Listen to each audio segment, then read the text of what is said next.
Welcome back. पिछली class में हम लोगों ने डाइवर्सिटी इन लिविंग ऑर्गेनिज्म का इंट्रोडक्शन समझा था कि आखिर हमें इस चैप्टर में पढ़ना क्या है, और हमने वो लेसन इस बात पे ख़त्म की थी कि सारे ऑर्गेनिजम्स को एक एक करके पढ़ना आसान नहीं है, इसलिए हम उसे क्लासीफाई करके पढ़ेंगे। So what does classification mean? Arranging the living organisms into different groups on the basis of some characteristics is called classification। यानी कि वो सारे लिविंग ऑर्गेनिजम्स जिसके कैरेक्टरिस्टिक्स सेम है टू सम एक्सटेंट, जो सबसे ज़्यादा कॉमन है, उसको हम एक कैटेगरी में रखेंगे। फिर जो डिसिमिलर होंगे इनसे, वो कैरेक्टरिस्टिक्स जो डिसिमिलर होंगे वो दूसरे ग्रुप में आएंगे। ओके, ठीक है। But the point is that कि what is the need of classification? आखिर हमें ज़रूरत क्यों पड़ी क्लासिफिकेशन की? तो जैसा कि हमने पढ़ा था कि it is not possible to study about each existing living organism in detail. ये पॉसिबल ही नहीं है कि हम इतने large varieties of living organisms को डिटेल में एक एक करके पढ़ सकें। सो इस टास्क को इजी बनाने के लिए हमें क्लासिफिकेशन की ज़रूरत है। So classification make it easier to know about different life forms. हम हर तरह के लाइफ फॉर्म्स के बारे में आसानी से पढ़ सकते हैं with the help of classification. Next is it helps us to understand the evolution of all life forms. Evolution, what does this term mean? Evolution का मतलब होता है कि टाइम के साथ एक ऑर्गेनिज्म बहुत सारे फीचर्स अडेप्ट करते जाता है, और अडेप्ट करते करते दैट मीन्स उसमें चेंजेस आते रहते हैं। तो जो कैरेक्टरिस्टिक्स में चेंज आता है उसे हम इवोल्यूशन कहते हैं, और ये बहुत ही स्लो प्रोसेस है। इसमें बहुत ज़्यादा ही टाइम लगता है, ओवर मिलियन ऑफ ईयर्स इसमें लगता है, तब जाके इवोल्यूशन होता है। नेक्स्ट पॉइंट है it forms the basis of scientific naming of organisms. Classification के हेल्प से हम सारे ऑर्गेनिजम्स का साइंटिफिक नेमिंग कर पाते हैं। साइंटिफिक नेमिंग मतलब ये हो गया कि on the basis of characteristics हम उसे ग्रुपिंग करते हैं, और उस ग्रुप में जितने भी ऑर्गेनिजम्स होंगे उनका जो नेमिंग होगा वो भी सिमिलर वे में होगा, सिमिलर पैटर्न में होगा, ताकि जब हमें किसी ऑर्गेनिज्म का नाम दिमाग में आए या जब हम किसी ऑर्गेनिज्म का नाम पढ़ें तो हम ये आइडेंटिफाई कर सकें कि वो किस ग्रुप से बिलोंग करता है। ओके, अब जैसे कि हम एक छोटा सा एग्जाम्पल लेंगे। हमारे पास इतने वेराइटीज़ ऑफ फूड हैं जो हम डेली लाइफ में देखते हैं, तो फिर इन फूड को अगर हम कैटेगराइज करें या क्लासीफाई करें तो हम कैसे कर सकते हैं? हम फ्रूट्स को अलग कर सकते हैं, हम प्रोटीन रिच्ड फूड को अलग कर सकते हैं, हम वेजिटेबल्स को एक अलग कैटेगरी में रख सकते हैं, जितने भी काइंड्स के ग्रेन्स हैं उसको अलग कैटेगरी में रख सकते हैं, हम मिल्क प्रोडक्ट्स यानी डेयरी प्रोडक्ट्स जो है उसको अलग कैटेगरी में रख सकते हैं। तो हमने क्या किया? हमने कुछ सिमिलैरिटी के बेसिस पे इन सारे फूड आइटम्स को एक एक बाउल में कलेक्ट किया है। ठीक इसी तरह हम ऑर्गेनिजम्स को भी सब कुछ कॉमन कैरेक्टरिस्टिक के बेसिस पे एक ग्रुप में प्लेस करते हैं। ओके, तो ये क्लासिफिकेशन का प्रोसेस जो है बहुत पहले से ही शुरू है। बहुत लोगों ने पहले से ट्राई किया है इसको इतने सारे लिविंग ऑर्गेनिजम्स को क्लासीफाई करने की। जैसे कि सबसे पहले एरिस्टोटल ने कोशिश की थी। So Aristotle classified animals according to their living environment. So he categorized them as either aquatic, terrestrial or aerial animals. तो एरिस्टोटल ने क्या किया था? इन्होंने सारे लिविंग ऑर्गेनिजम्स को सिर्फ और सिर्फ हैबिटेट के बेसिस पे, यानी कि वो किस तरह के एनवायरनमेंट में रह रहे हैं, इस बेसिस पर कैटेगराइज किया था। तो इस तरह उन्हें 3 ग्रुप मिला, जिसका नाम था एक्वाटिक, एक था टेरेस्ट्रियल ग्रुप और एक था एरियल ग्रुप। जैसा कि यहाँ पे ये हो गया एरियल ग्रुप, यानी ऐसे ऑर्गेनिजम्स जो एयर में रहते हैं। तो इसमें देखिए आप, बैट हो गया, बी हो गया, बटरफ्लाई हो गया, dragon fly, eagle, humming bird. अब इनमें कुछ इंसेक्ट्स हैं, कोई मैमल है, कोई बर्ड है, ठीक है। तो क्या है, ये सब एक ही कैरेक्टरिस्टिक है इनका जो कॉमन है, और वो है इनका हैबिटेट। और बहुत सारी चीज़ों में ये एक दूसरे से बहुत बहुत अलग है। दूसरा था उनका लैंड एनिमल्स। अब लैंड एनिमल्स में भी आप देख सकते हैं इस पिक्चर में कि क्रेन जो कि एक बर्ड है, लायन, क्रोकोडाइल, ये सारे ऑर्गेनिज्म एक ही कैटेगरी में आ गए हैं, वो है लैंड एनिमल्स। लेकिन क्या सब एकदम सिमिलर है? नहीं है, इनके बीच में बहुत ज़्यादा डिफरेंस है।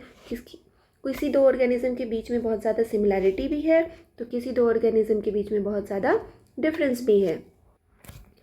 तीसरा था वाटर एनिमल्स और एक्वेटिक एनिमल्स।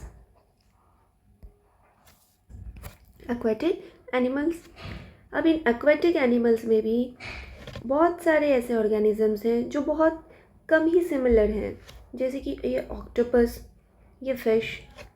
अगर हम कंसिडर करें एक ऑक्टोपस का, तो इसके पास क्या 8 लेग्स हैं, but fish does not contain any leg.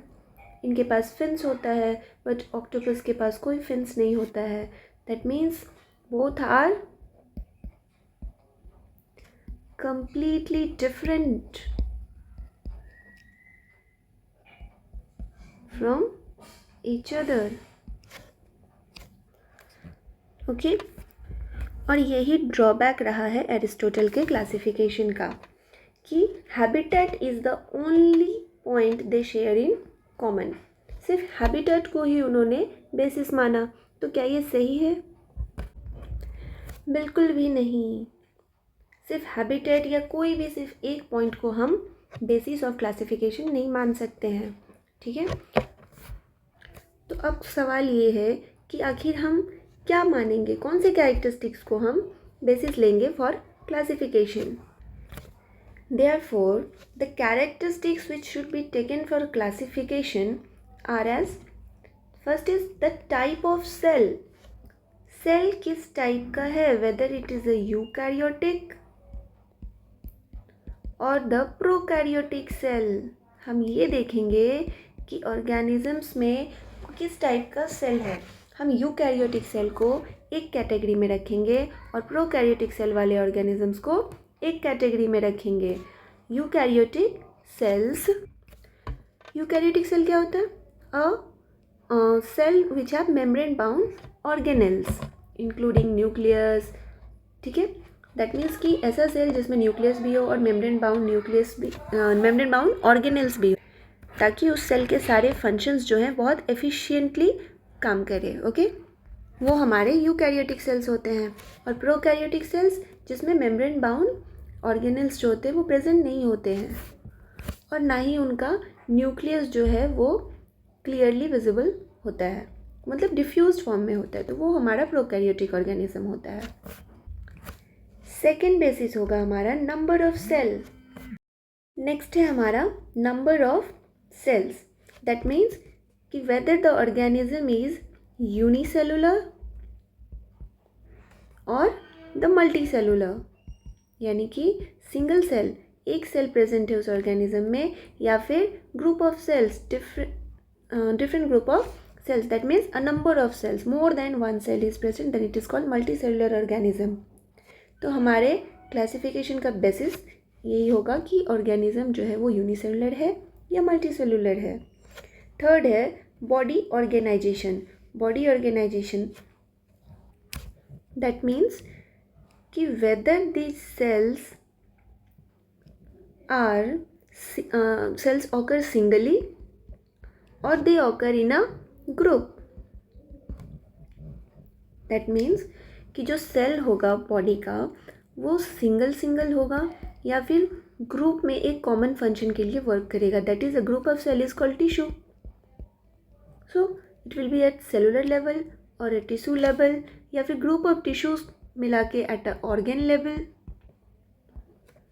तो ये होता है बॉडी ऑर्गेनाइजेशन, कि एक लिविंग ऑर्गेनिज्म का बॉडी ऑर्गेनाइजेशन क्या है, यानी कि वो किस लेवल पे उसका बॉडी ऑर्गेनाइज किया गया है। सेलुलर लेवल पे, टिश्यू लेवल पे या ऑर्गेन लेवल पे। ओके, है हमारा mode of nutrition. That means कि क्या वो ऑर्गेनिज्म अपना खाना खुद बनाता है, ऑटोट्रॉफिक, या फिर क्या वो दूसरे पे डिपेंडेंट है, यानी कि हेटेरोट्रॉफिक। ये मोड ऑफ न्यूट्रिशन, या फिर वो डिकम्पोजर्स भी हो सकते हैं।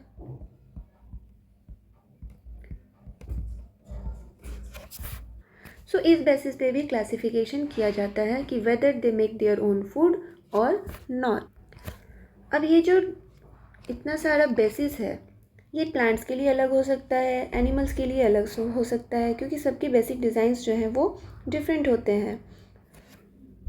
तो हमने क्या समझा कि क्लासिफिकेशन का एक कुछ स्पेशल बेसिस होना चाहिए, कैरेक्टरिस्टिक्स का कुछ फंडामेंटल कैरेक्टर्स होना चाहिए।